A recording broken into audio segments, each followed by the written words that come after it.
Hey, so I want to speak about Uvalde. I want to cover some of these unspoken truths. There's a lot going on here that I don't see many people, if any people, speak about.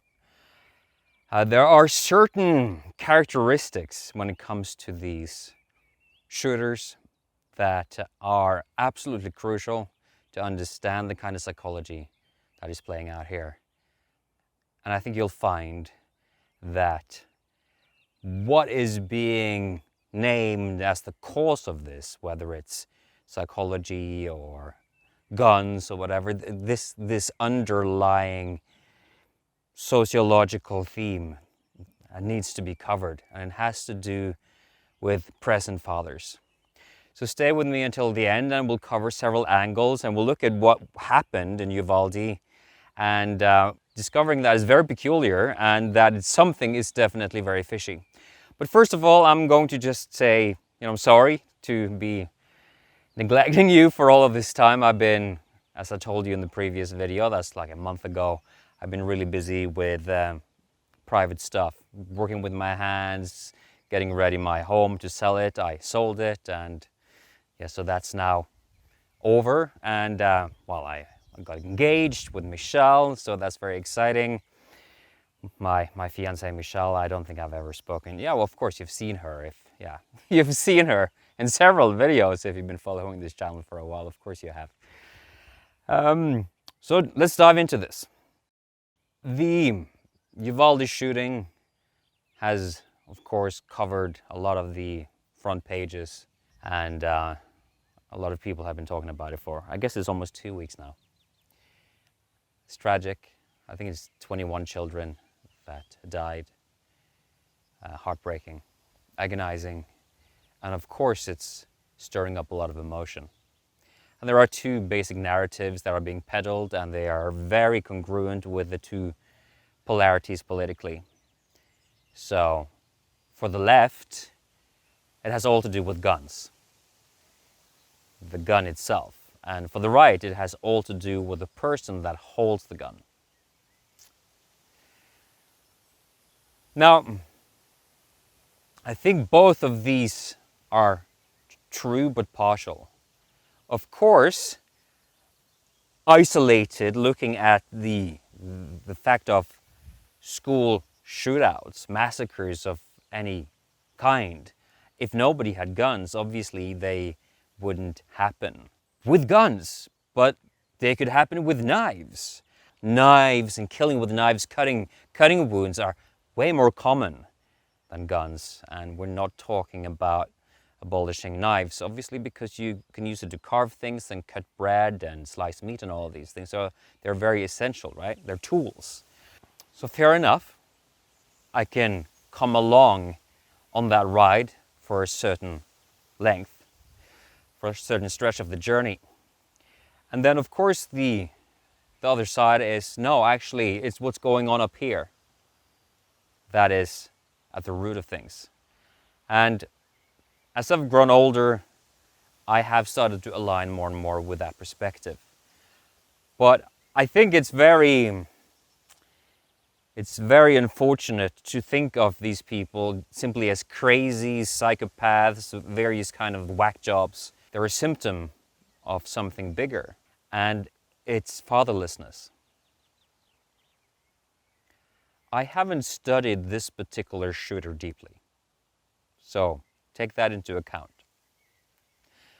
Though I am aware that his dad was working away from home, and the shooter had a very challenging relationship with his mother. This, in 9 cases out of 10, is a version of the family situation for this demographic, these shooters, because they're typically young men, 20s, sometimes I guess into their 30s, but very rarely are they older. They have challenges with women, and largely it seems to be traced back to some tension-filled relationship with their mother. Their mothers could be of the devouring mother kind, that They're dumping all of their emotional baggage onto their sons, and so their sons become resentful and they retreat into the basement, and then they start developing an alter ego of some kind of demigod. They write a manifesto of how they're going to rain revenge and fire on the unsuspecting community that has caused them all kinds of grief, in their opinion, for a long time. And there is no dad to show him the ropes in life, to give him skills, to show him how to temper his anger, to show him how to direct it in a constructive way. That is almost always absent for these guys. So they're not just crazy, the problems that they have in their life that cause them to be resentful enough to shoot children or people is a lacking father and a devouring mother. And this is very common. And almost nobody talks about it. Almost nobody. So our culture has been running along the feminist track for a long time now. We've been on the feminist train. And so we have been talking about toxic masculinity, of course, and how men are bad and oppressive and aggressive and all of these things. And so whenever there is an act of violence, a shootout like this, it slides straight into that groove of toxic masculinity. But that narrative has been leveraged to create a culture that is very disempowering for boys and men, especially young men, because men are not considered, in at least the progressive culture, to be necessary for boys to become healthy. All you need is to tell them that they need to be more sensitive, they need to be more feminine, they need to embrace feminist values and all of these things, and then they will be very wonderful, sweet, vulnerable, lovable men. But male psychology, masculine psychology, doesn't work like that at all. It doesn't work like that at all. There is nothing more important. There is nothing, and I mean nothing more important to a young man than separating out of the feminine. And if he's plugged into the feminine, he's swimming in this ocean of the devouring mother, he will need to compensate in order to feel strong, because he feels massively ashamed and disempowered because he hasn't been shown healthy masculinity. What progressive culture doesn't understand is that if you don't give us men an opportunity to feel strong, we become violent. A lot of the time just to ourselves, but every now and then to others. In a relationship where there's domestic abuse, there is a dynamic of disempowerment. Powerful men, in the truest sense of the word, like internally powerful, they're not violent. Never. They can be fierce and aggressive, but violence as in this kind of uncontrolled, chaotic, killing spree kind of violence, no. I mean, healthy masculinity will kill if it needs to, but it won't do these kinds of school shootings. It just won't. So, I think it is important then as well to cover a different perspective. And I know that a lot of people have been speaking about all of the inconsistencies and the peculiarities about what happened in terms of the police that were outside of the school. I think there were like a full 19 police officers that stood there without going in. They stood there without doing their damn job of going in and neutralizing this young gunman. I mean, this is outrageous. It's absolutely outrageous. And mothers were handcuffed. fathers were tased. And these police officers seemed to do everything that they could to ensure that as many children as possible were killed. I mean, it's sensational to say that, but if you actually look at the phenomenology of the situation, where people are, or the police force, the heroes, they are supposedly scared. Like in the press conference afterwards, one of these officers, superiors, I think it was a superior, he basically indicated that they were afraid that they might get hurt. Well, it's your goddamn job to get hurt, to protect those kids. And if you won't do that, then don't be a police officer. It's kind of, yeah, it is actually unbelievable that this is what happened. I mean, that means that the police force in the United States has become so pussy-whipped, so cowardly, that they cannot do their job. They just cannot do their job. So that's an unacceptable explanation. But what is the other explanation? And I can only find one other explanation. And that is that on some level, these police officers had instructions for how they behaved.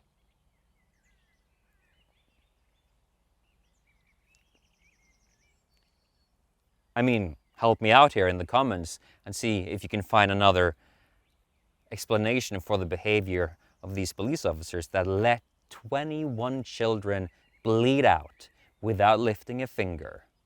And now they're refusing to collaborate with the investigation for what happened. Refusing to collaborate. Now that looks more than a little bit fishy to me.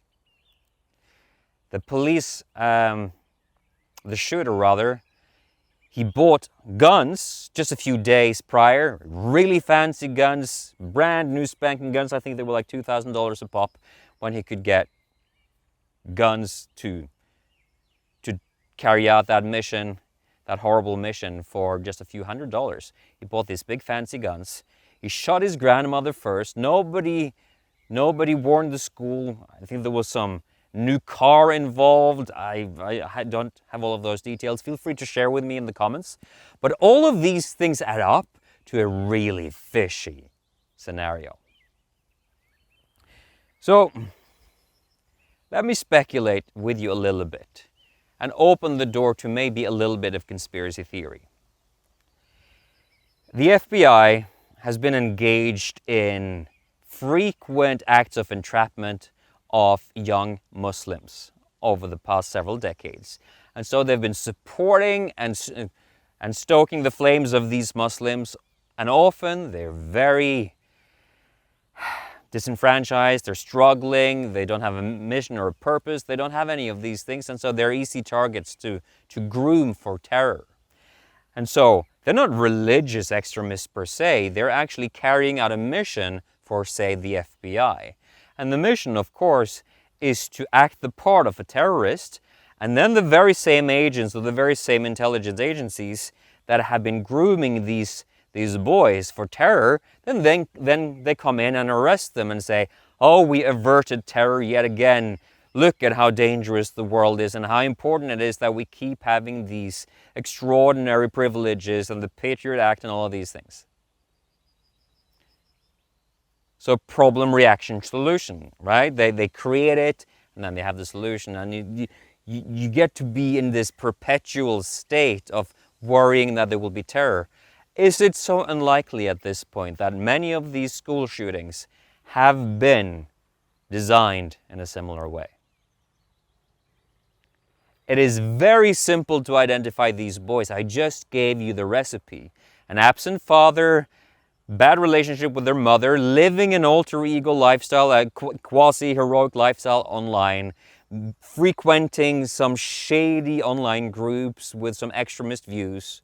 Is it so unlikely that you have a couple of agents that identify those people in order to carry out a mission of disarming the American populace, the citizens of America?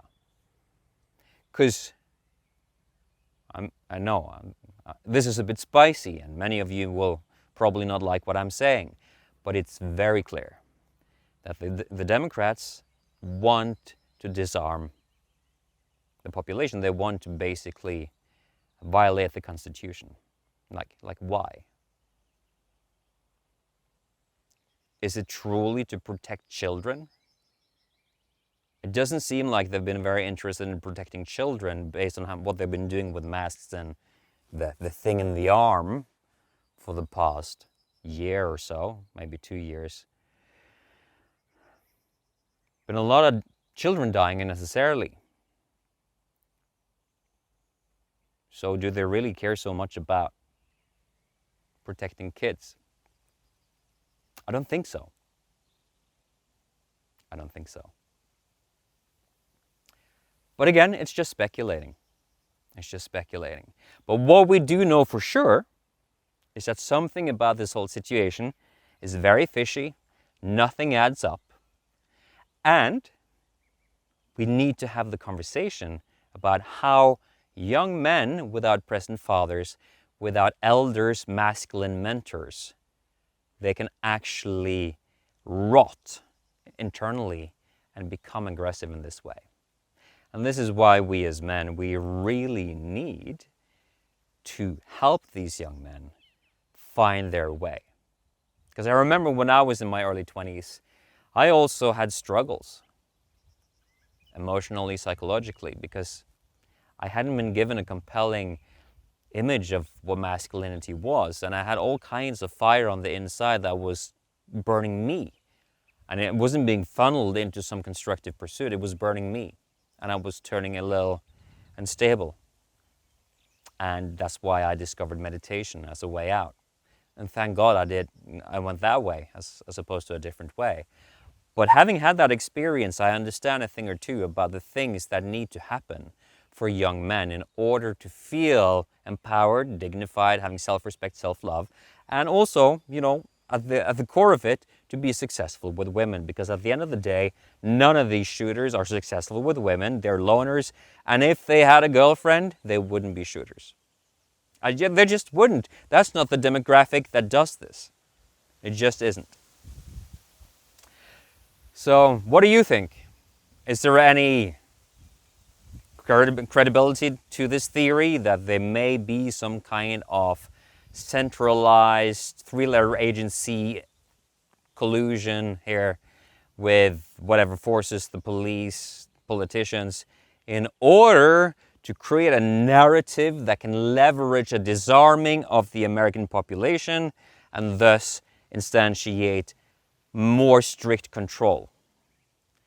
I mean, in the past in other countries, this has actually preceded genocide. So we shouldn't really take this in a flippant way.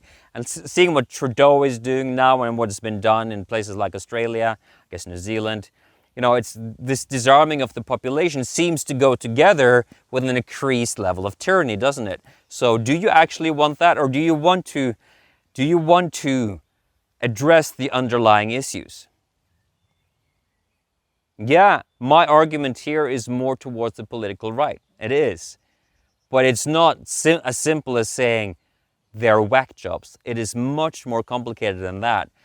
But it's pointing to the fact that the very people, whether there's been a planning here in a conspiratorial kind of a way, or if it's just a result of this kind of narrative about men that has been pushed by liberals for decades now, that has made men actually rot emotionally, psychologically, only the most vulnerable and fragile among the men, but a significant enough amount of men that they go ballistic and they go shoot up some people. Maybe you would want to actually have a narrative about masculinity that make young men feel good about themselves so that they do productive things in the world and they contribute to their community instead of feel resentful and go shoot kids.